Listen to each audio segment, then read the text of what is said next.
অনেক উত্তপ্ত বাক্য বিনিময় হয়, এটা হবেই খুব স্বাভাবিকভাবে। কিন্তু এখন যেহেতু বলা যায় একটি সেন্সিটিভ সময়, ফল গণনার সময় চলছে এবং যারা ভোটাররা এতদিন পর ভোটাধিকার প্রয়োগ করেছে, একটি অংশ তরুণ যারা প্রথমবারের মতো ভোটাধিকার প্রয়োগ করেছে, জেনজিদের কথা আমি বলছি না, সর্বোপরি 35 এর নিচে কেউ ঠিকমতো ভোট দেয়নি একদম। এবং তারা কিন্তু এবার অনেকেই দেখলাম ঢাকা ছাড়লো বেশ উৎসাহ উদ্দীপনা নিয়ে এবং তারা ভোট দিল। মোটামুটি সবাই বলেছে যে তারা সুশৃঙ্খলভাবেই ভোট দিয়েছে। বেশিরভাগ জায়গায় এটাই দেখা গেছে যে গিয়ে দেখেনি আগের বারের মতো যে তার ভোট দেয়া হয়ে গেছে। তো এরকম একটি পরিবেশ তো অনেক আগে থেকেই আকাঙ্ক্ষিত ছিল। কিন্তু আমার প্রশ্ন হচ্ছে, এই যে গণভোটের মতো একটি বিষয় যেটির প্রচারণা সরকার একটি ভোটের গাড়ি করে করে চালিয়ে প্রচারণা চালিয়েছে, তৃণমূল পর্যায়ের মানুষ জানেই না গণভোট কি, হ্যাঁ দিলে কি হবে কিংবা না দিলে কি হবে। ঘাটতি আসলে কি প্রচারণায় ছিল? না, এটার সাথে একটু হিউম্যান সাইকোলজি জড়িত। আমি এভাবে একটু বলতে চাই, আমাদের ব্রেইনের একটা প্লেজার বা রিওয়ার্ড সিস্টেম কাজ করে। জি,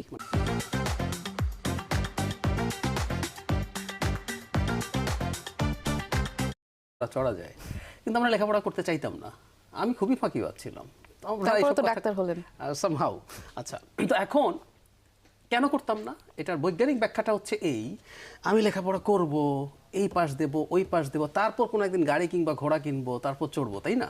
এটা লম্বা, আমি ইনস্ট্যান্ট কোনো রিওয়ার্ড পাচ্ছি না। এর চাইতে আমি একটু টিভি দেখলে ইনস্ট্যান্ট রিওয়ার্ড পাই, জি, একটু খেলতে গেলে ইনস্ট্যান্ট রিওয়ার্ড পাই। সো এই যে দুটো নির্বাচন একসাথে হচ্ছে, ডক্টর ইউনূস একটা কথা বলেছেন হুইচ ইজ ভেরি রাইট, যে বাংলাদেশের একটা গণভোটের মাধ্যমে 100 বছরের জন্য আমাদের গতিবিধি ঠিক হচ্ছে। ঠাকুর ভাই খেপে যাবেন ইউনূসের কথা বলায় সম্ভবত। যাই হোক, আমি এই কথাটা তুললাম একটা কারণে, সেটা হচ্ছে 100 বছর না হলেও এটা একটা লং টার্ম ব্যাপার। আপনি একটা গণভোটে হ্যাঁ বা না এর ইম্প্যাক্ট কি হবে, এটা আস্তে আস্তে দীর্ঘ সময় লাগবে। কিন্তু আপনি যে ভোটটা মার্কায় দিচ্ছেন, আগামীকাল সকালে আপনি এটার একটা রেজাল্ট জানবেন, আপনার একটা রিওয়ার্ড পাবেন। আপনি একটা সরকার তৈরি করতে চান, সেই সরকারটা আপনার হলো কিনা, বা যে এমপিটা আপনি তৈরি করতে চান, এটা কালই জেনে যাবেন। সো এটার প্রতি আগ্রহ বেশি থাকবেই, মানুষ মাত্রই থাকবে। আর যেটা বলছেন যে গণভোটের ইস্যুগুলো এতটাই জটিল, এগুলো মানে খুব সাধারণ মানুষের কথা বাদই দেই, শিক্ষিত মানুষও খুব ভালো আসলে এগুলো জানেন না। খুবই সচেতন হতে হবে, এগুলোর মধ্যে এত বেশি টেকনিক্যালিটিস আছে।